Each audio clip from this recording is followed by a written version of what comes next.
So, welcome back to Modern Solutions for Modern Restaurants. I'm Paul Molinari from Popcorn GTM. Today, we're talking about something that's quietly reshaping how guests think about food before they ever walk through your doors. And I'm talking about the food pyramid, people. The food pyramid. Remember the food pyramid? We've all seen the food pyramid when we were kids, and it was like a pyramid, and you had like bread and stuff was the foundation, and then when you got to the top, it was like meat and eggs. Well, guess what? I know you already know this, but the food pyramid, it's flipped. It's completely flipped, literally. For decades, we trained consumers, we trained ourselves to think carbs are at the base, protein is at the top, and indulgence should be earned, or it should be avoided altogether. But guess what? The newest nutritional guidance from the USDA, love it or hate it, and frankly, I love it.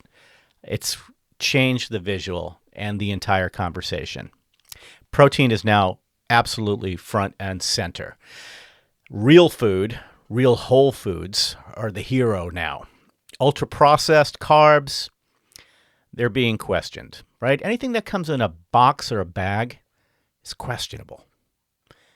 And guests are now more nutrition aware than they've ever been before. And that opens up the door to a tremendous opportunity in the restaurant space. So first and foremost, though, as you guys know, my pod is not about telling people this pod isn't going to be about telling people what to eat or what they should not eat. It's not political. I'm never going to be a political podcaster. This is not there's no judgment in terms of what your diet is. Judgment-free zone here. But this pod is going to be about how guest expectations are changing. And also, I want to talk about which restaurant brands are kind of already benefiting from this new shift in the pyramid. Because whether operators agree with the new pyramid or not, the guests that are walking through their doors, they're already thinking differently. And some of the restaurants are winning because they don't fight that mindset. They guide it. So as mentioned, this is a new opportunity for restaurants to actually embrace the new food pyramid as a guide. So first thing I want to talk about is what this new food pyramid actually signals. And I'll put something on the screen so you can see what I'm actually talking about if you're watching the video, though most of my listeners are audio.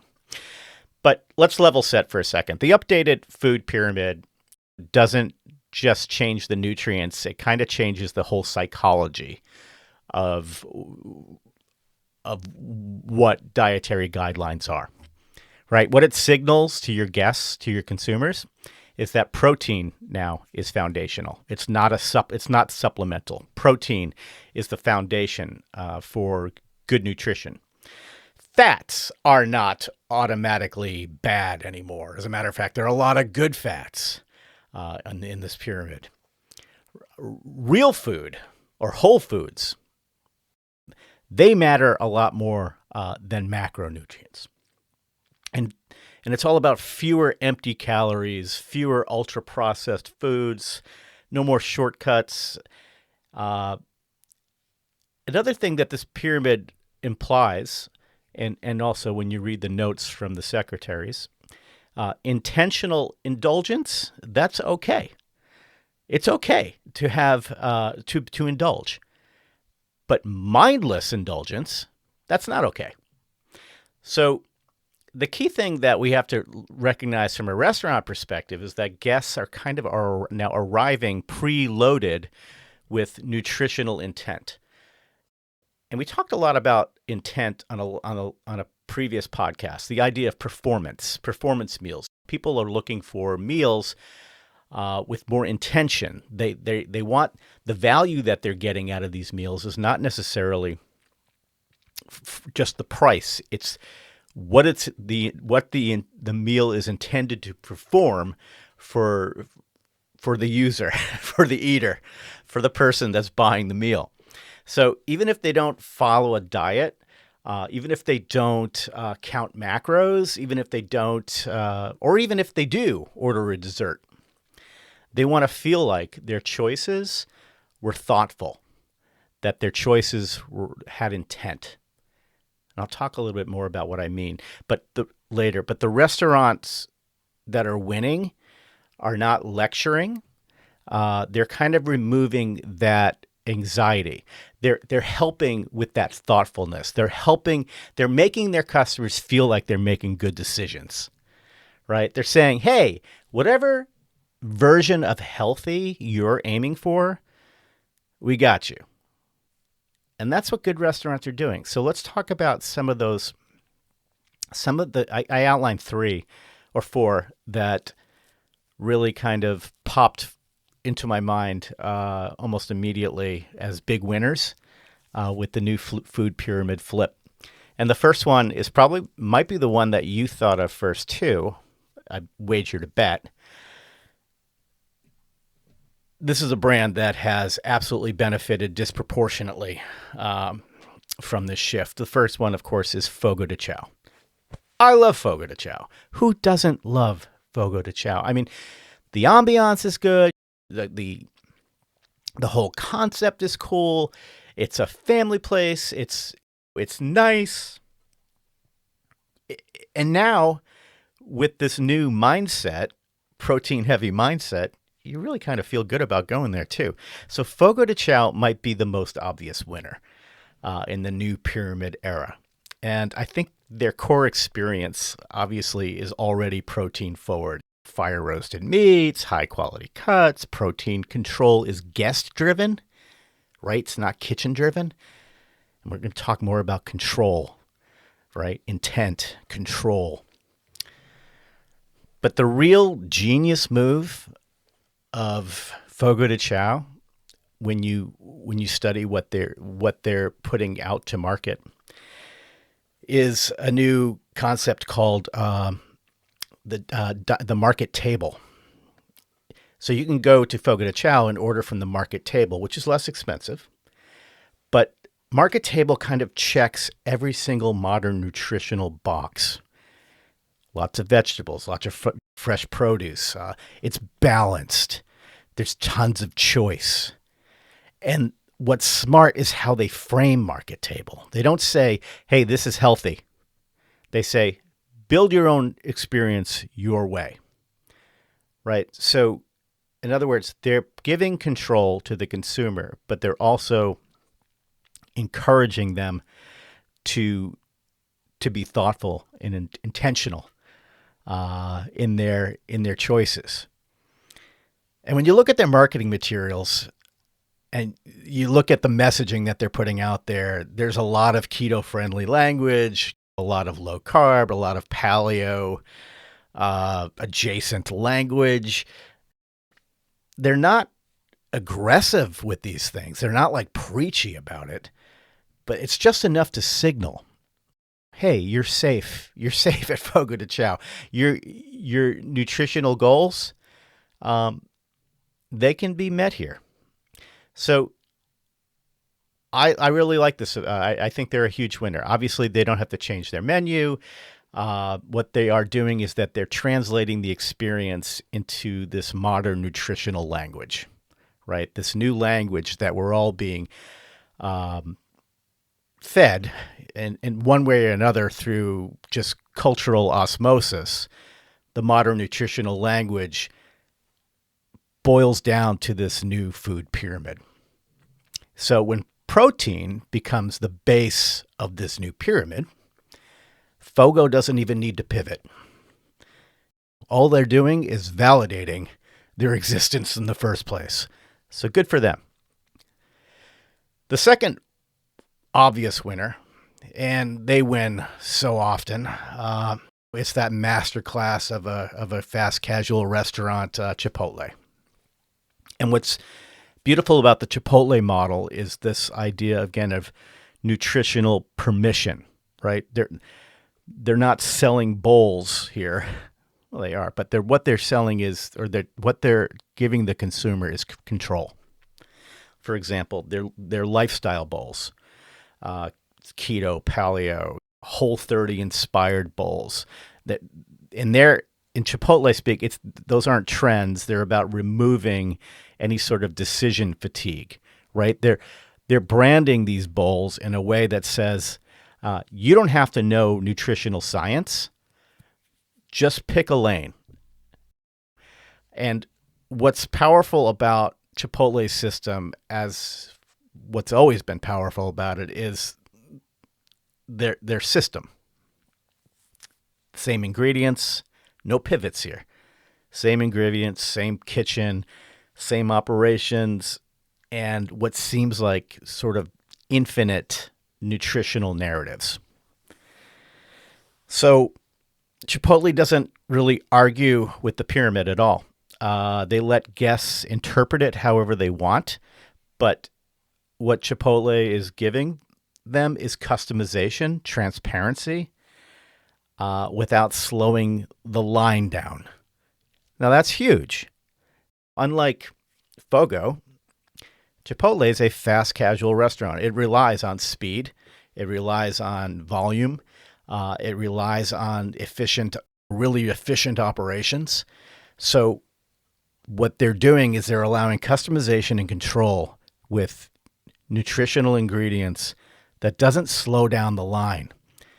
Decisions are made quickly, and generally speaking, they just have a great user experience. I jotted down in my notes here, UX. And what I mean by that is they have a user experience, and their operation is the nutritional. Oh, how do I want to say this? Like the nutritional roadmap that you follow, the Candyland, when you walk into Chipotle and you get there and you go through the line, it's boom, boom, boom, boom, boom, and it's right there in front of you, and there really are no bad decisions.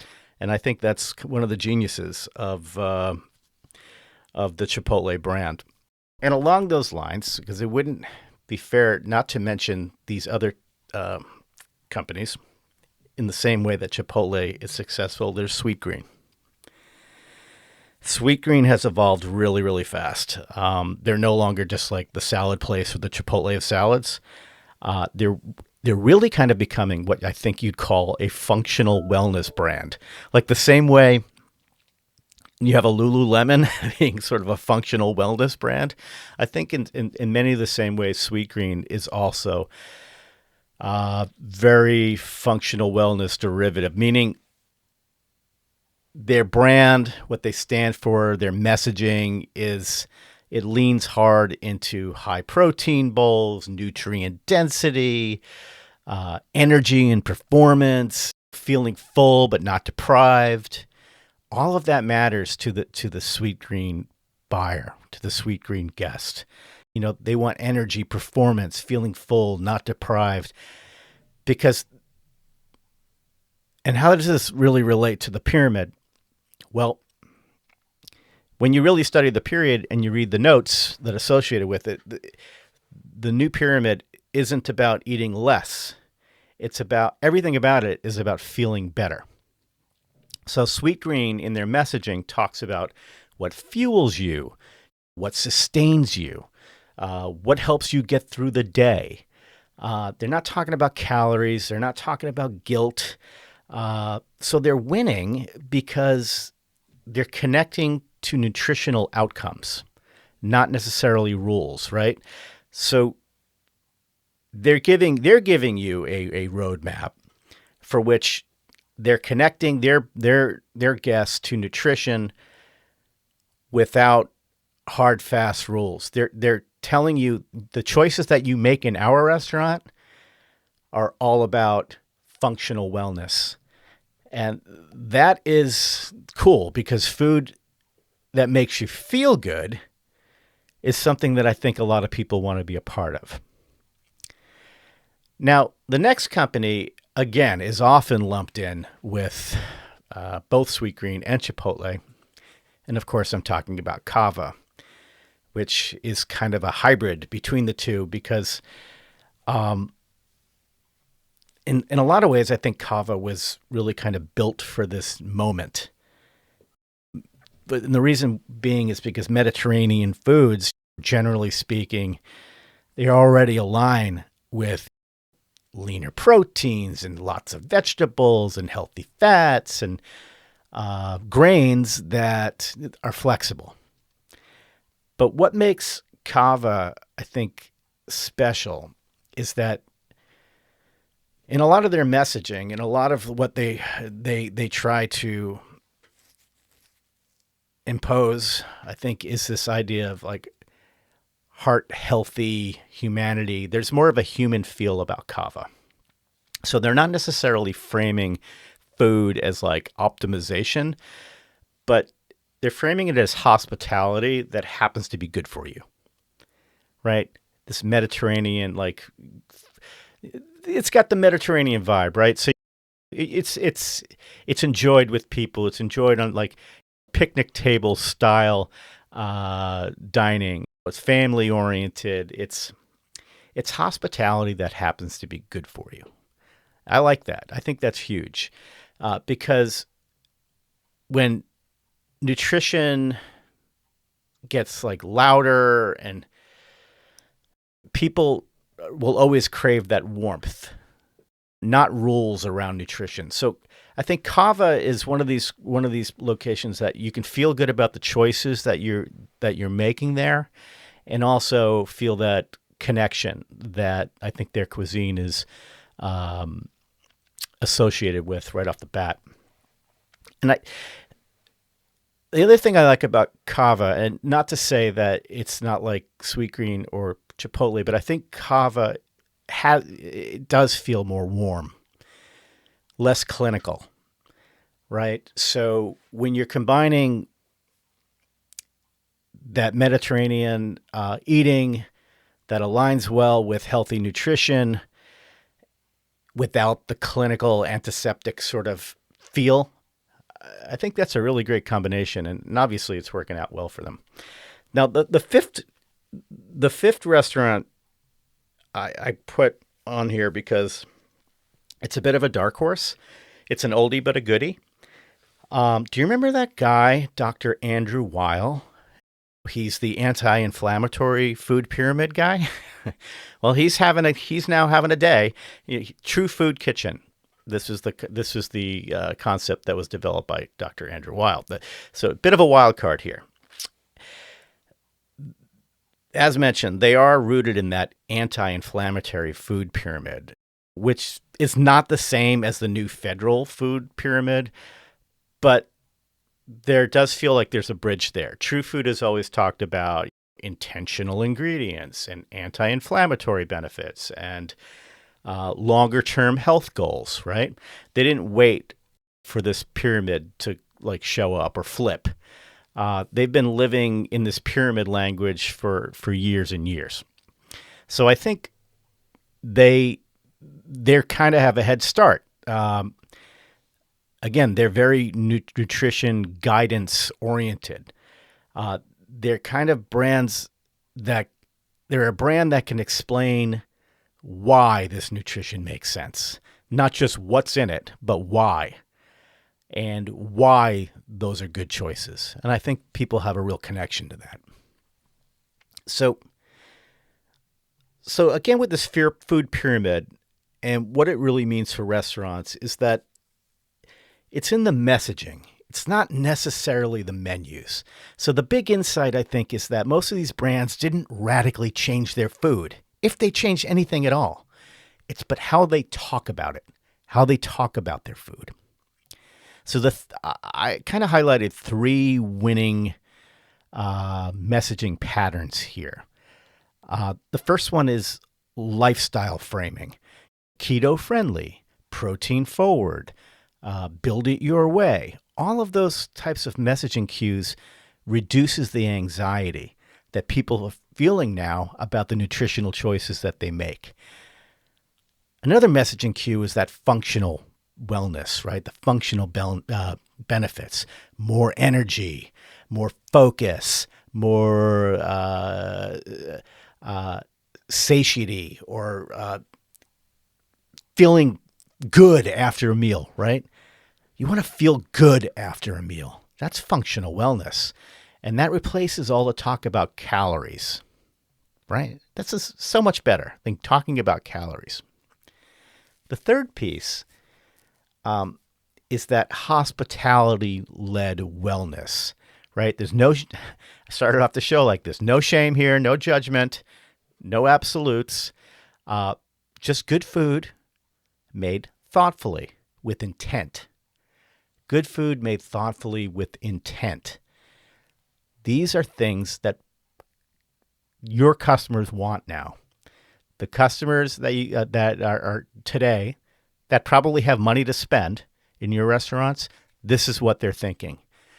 So what should operators do as I come up on time here?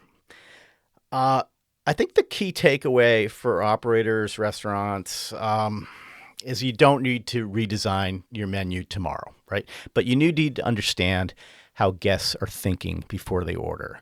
The flipped food pyramid, I think, isn't necessarily a mandate, but I do believe it's a mind shift. Guests want, again, the same words. They want confidence.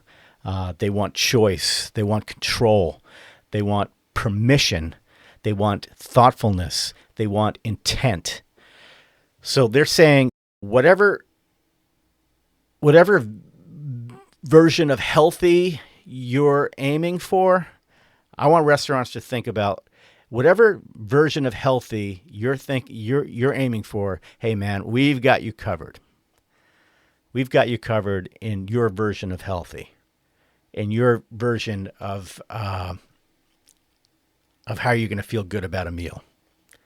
That's the real opportunity. I think it's pretty cool. I think the restaurant should really take a look at that food pyramid, consider how that is permeating through culture. It's in a really good way. Look at it as the opportunity that it is, and help your guests out. Well, that's this week's inspired podcast. If you found it interesting, thoughtful, let me know in the comments. Subscribe. Would love to build this subscription. Would love to get your thoughts about this. Start the conversation. Thanks, guys. Paul signing out.